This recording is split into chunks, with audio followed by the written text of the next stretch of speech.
Hi there. So yes, like many others, I succumbed. DJI's latest, if not greatest, tempted me. I really love the Mini 2, but my main reason for owning a drone is aerial photography, and I enjoy that most at dawn and dusk. So the promise of a sub 250 gram machine capable of good results in low light was too much to resist. I've always been impressed by the Mini 2's video ability, but also its image quality in good light. In low light the results are more mixed, but if you're careful, good results can be achieved. The collision avoidance sensors and subject tracking I can take or leave, so my main focus is image quality. In this film I compare still images taken in good light on these two amazing aircraft. The results might be closer than you think, and if you stick around to the end I'll go through a technique to max out the Mini 2's image quality in Lightroom.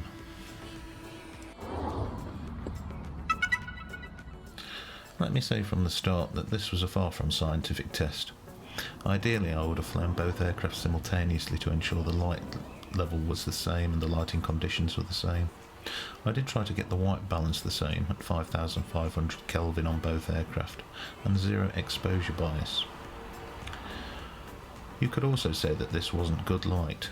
It wasn't ideal, but at least during both flights the sun was still up and I would still class it as daylight. Anyway, on to the comparisons. Okay, let's open up Lightroom and have a look at the images from these two little drones. As you can see here, this is all of the images from flying both drones. The Mini 2 was the first one that I put up in the air and took a selection of JPEG and RAW. Well, obviously if you're taking RAW you've got to take the JPEG with it anyway. Fairly late in the afternoon, but the Mini 2 had the advantage that it went up first, so the Mini 3 Pro was a little bit later, probably about 45 minutes later that one went up. You can see from the shadows that the sun was higher in the sky when the Mini 2 was actually flying. Anyway, to start with, let's just have a look at the just the JPEGs. So we'll select JPEG up here. There are two images out of this group that have got an EV0 or zero exposure value, so neither under nor overexposed, and that's this one here, number 1 for the Mini 2 and number 12 for the Mini 3 Pro. So let's select both of those. And we'll compare them side by side so we can get a look at the differences. Now at first glance, I don't know if you would agree with me on this, but the image from the Mini 2, which is on the left here, would appear to be the more pleasing image at first. Looking at the sky, the exposure is certainly more even, although the land area down here appears to be somewhat underexposed. If you look at the sky area on the Mini 3 on the right, appears to be a little bit of concern over this area here, which appears to be blown out. Whether anything can be done with that we shall see, but certainly in terms of initial glance at the image we can I personally think that the Mini 2 image looks better. So let's zoom in a little bit and have a bit of a closer look. So let's look at the windmill just over here. We're zoomed in here. Well, actually we're not. We'll zoom in here to 100%. And what's immediately apparent from this is that the Mini 2 image is much more noisy than the Mini 3 image. Having said that, it retains a lot more detail. Certainly if you look at the blades of the windmill in this area here, you can make them all out quite clearly. Whereas if you look at the blades of the windmill for the Mini 3 image, some of them appear to have been somewhat obliterated by noise reduction. Now this is obviously not something that you can do anything about. This is the JPEG processing that's actually built into the drone. So far as I can tell, there appear to be no tools for setting noise reduction nor increasing image sharpening or saturation, but certainly at first glance, the first thing that I've noticed is the noise on the Mini 2 and slight softening with the noise reduction on the Mini 3. Having said that, it's also quite interesting to note that certain details stand out better on the Mini 3 image. If we look in here around these steps where the path leads away from the windmill, see some steps here. The Mini 3 seems to have resolved those quite nicely with the JPEG, whereas the Mini 2 image is a little bit more muddled and blurred. Similarly, if we look at the tracks left by the farm machinery in this field, they are quite clearly defined in the Mini 3 image, somewhat less so in the Mini 2 image. That may in part be due to shadow detail. Again, if we zoom back out, whether the position of the sun, which is casting this shadow from this tree here, may have affected that shadow detail in the tracks, I'm not sure. You would have thought, wouldn't you, that perhaps the shadows would be more, or the tracks would have been more highlighted with the sun out, as opposed to the sun hidden away as it was in the Mini 3 image. Indeed, if we look at the Mini 3 image, to my eyes there appears to be a slight cyan cast to it. Again, this can be corrected post, but it seems odd that comparing the two side by side, the Mini 2 image colour-wise looks more natural.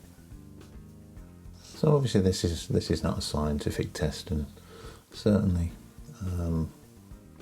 I'm no photography expert, but at first glance I would have to say that the Mini 2 is the better image out of these two on this particular day under these particular conditions. Certainly the colour cast in the sky is, if you can say there's a cast, it's certainly less pleasant in the Mini 3 image. In terms of noise, obviously the Mini 3 image is the better, but at the expense of a considerable amount of detail. I mean, if we look at this windmill again, you know, the windows jump out at you, but the brickwork's smashed to pieces, whereas in the Mini 2 image, yeah, the windows, there's not quite so much contrast there, but the detail's there, and certainly the same in the brickwork. But that's the JPEG straight out of camera. Let's have another look and see what the RAWs look like in comparison. In the Mini 3's defence, the light levels were obviously lower at the time this image was taken, so the Mini 2 definitely had the better light. Doesn't explain all the differences though, but I'm sure it's something that DJI can refine with firmware and software updates as time goes on.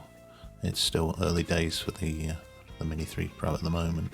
So the other thing to state about this is that the Mini 3 image, despite its shortcomings, it does, as I say, in certain areas, it does outperform the Mini 2 image. The detail in these steps, as we've mentioned, and the detail in the tracks in the field. And again, you know, I'm zooming in here to 100%. For most of the things that we do with these images, they're not going to be scrutinised at a pixel level as we're doing here. And in the Mini 3's defence, certainly the exposure for the foreground of the land is preferable to the Mini 2 image. But I'd say, you know, the Mini 2 gives a pretty good account of itself in comparison. Certainly when we're only looking at the 12 megapixel basic JPEG. A little bit of tweaking in post and that would be a perfectly acceptable image from the Mini 2. Same can probably be said from the Mini 3 anyway, but we'll not go into that in this occasion because the whole purpose of taking RAWs is to be able to tweak the image to your heart's content. So what we'll do next is go back into the grid view and compare the 12 megapixel Mini 2 image or JPEG with the 48 megapixel JPEG from the Mini 3 Pro. It is a little bit of an unfair comparison, obviously. Nevertheless, the Mini 3 Pro has the capability, so it's reasonable to show it in comparison. So again, at first glance, the The Mini 2 image looks to be the better balanced in terms of the sky, whereas we can say the Mini 3 is certainly better balanced in terms of the foreground and middle ground, the land. But that's not really the point of this comparison. The images are roughly the same as the 12 megapixel images, but it's obviously when we zoom in that we see the difference. So let's have a little zoom in and see in the size comparison. So here we are at 100%, and obviously immediately you can see the difference. Now at 48 megapixels we certainly can see the detail in the blade on the windmill here. We can see the brickwork, albeit could be better, but it's certainly better than the 12 megapixel image was. And the steps are quite easy to see here, obviously the massively increased size. But yeah, I mean there's not a lot to say about it. The image in terms of its overall appearance is largely the same as the 12 megapixel one, but obviously a lot larger. Anyway, we'll dive out of that now and go into the raw images and see what we can do with those. Okay, so back in the grid view again, we'll change the file type here to DNG, digital negative, and in this instance again I'm going to take the two images which have got 0 in terms of the exposure, as we can see down here, so no exposure bias at all. That's image 1 for the Mini 2 and image 13 for the Mini 3. And if you stick around to the end, I'll go through a little technique that in Lightroom will certainly give you a decent 48 megapixel image from the Mini 2. A little bit different to the procedure that I went through on a previous video, and a lot easier and a lot quicker, which if we combine it with bracketing and HDR can make quite impressive images from the little Mini 2. But anyway, we'll carry on with this for the time being. So these are the raw images from the two aircraft. As we can see, not much to shout about.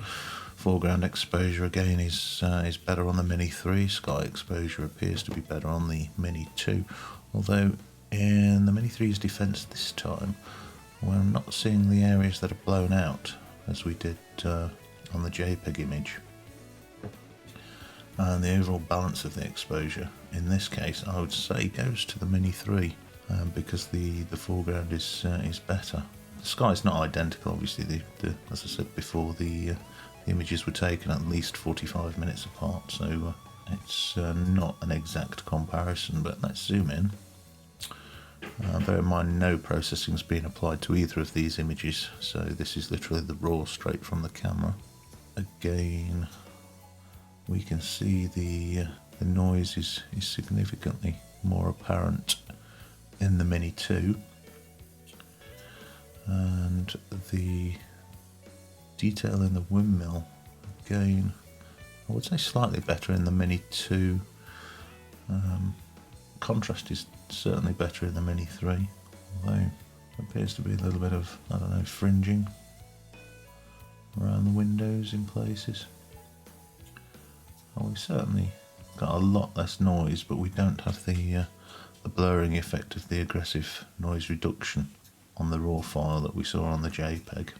Other than that, similar things are apparent. The steps are more clear on the Mini 3, and the definition of the tractor lines in the field is better on the Mini 3. I would have to say in this particular instance, maybe with a little bit of tweaking to the colour balance in the sky and the highlights, I would say the Mini 3 takes it on the raw image. I'll go through some process, or the same two images effectively processed as I would process them later on, so you can actually see the effect as it would be finalised rather than straight out of the camera. Okay, so let's have a look at the two processed raw files that I've just been playing around with. So I think the one thing that does maybe jump out here is the efficiency of the dual native ISO quad Bayer sensor layout. I think that's probably what's responsible for the improvement in the shadow areas with the Mini 3. Having said that, now that they're processed, neither image looks bad. No surprises in terms of the differences between them. The same things that have been mentioned earlier, once again present, which I'm not going to labour the point on, but we can see now that the processed image on the Mini 2 with the noise reduction has actually cleaned it up quite acceptably, made it quite a nice image. Slightly less aggressive processing on the Mini 3 image has resulted in better retention of detail. And nevertheless, I think the conclusion I can draw from this in terms of the 12 megapixel images, unless any of the other factors that the Mini 3 brings into play, such as the obstacle avoidance and tracking, are essential to you, unless you're intending to shoot in low light, the Mini 2 still does an outstanding job. And really, if most of your photography is going on in good light, probably not worth upgrading. I'm going to cover low light at a later point, but I think we can see from this that in terms of the original 12 megapixel RAW images, there's not that much between the two drones. So let's compare the 12 megapixel edited RAW from the Mini 2 with the 48 megapixel edited RAW from the Mini 3. As you'll kind of imagine, there is a significant difference in the size of the images. In terms of quality, well, I'll let you be the judge of it, but certainly on initial glance, there's not really much in it at normal viewing distances. Obviously, zoom in, the size difference becomes quite apparent. The same observations that are made on the other RAW images are still valid. Obviously, if you intend to print very big, the 48 megapixel image is probably going to suit you better. But really, the image from the Mini 2 stands up extremely well to the comparison. But stick with it, and I'll go through the technique for making a nice big 48 megapixel image from the Mini 2, which will make it a little more competitive. So we'll move on to that next.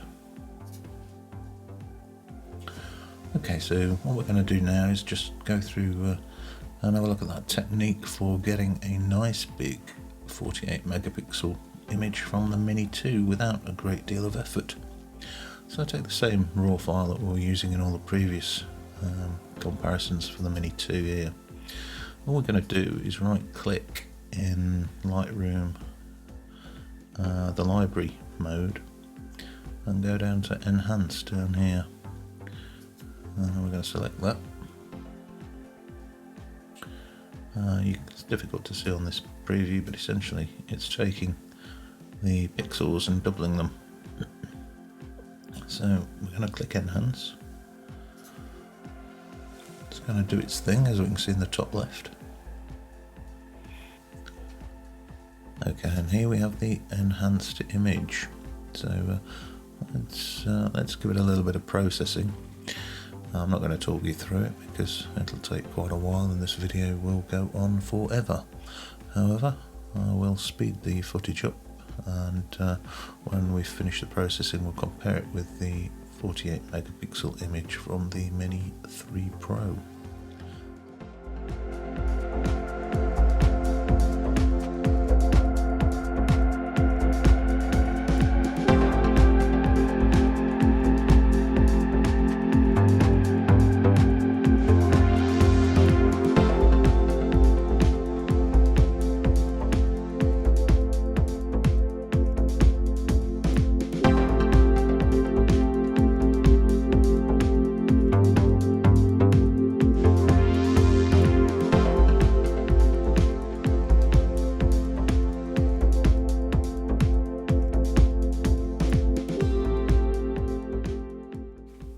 Okay, so I think that's pretty much as much as we need to do for the time being. Let's go back into the library now and compare it with the 48 megapixel from the Mini 3 Pro.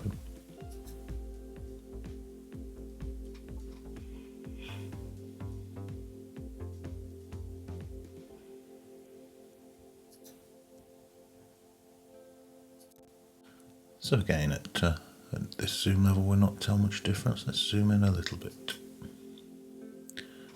The The Lightroom enhanced one's just having a little while to process itself, so give it a moment. There we go. So, as you can see now, there's not much to choose between them. Sure, the Mini 3 Pro, the noise control is better, even after the detail changes that I made. And if we look at these trees again, I think the Mini 3 Pro does a better job here. But in all honesty, the Mini 2 still does a pretty outstanding job. So, as I said before, unless you're planning to do a lot of low light photography, which is one of the things that I've actually bought the Mini 3 for, or you're desperate for collision avoidance and object tracking, but really, if you're going to do mostly daylight work, not that much reason to upgrade. So in conclusion, the Mini 2 still shoots amazing video and very good stills. Using Lightroom you can easily create 48 megapixel images which, if taken in good light, can be pretty amazing. I've yet to test the Mini 3 Pro in low light. I'm hoping that it will live up to the expectations surrounding it. I'll make a follow-up film when I do this. Please like and subscribe. Thanks for watching.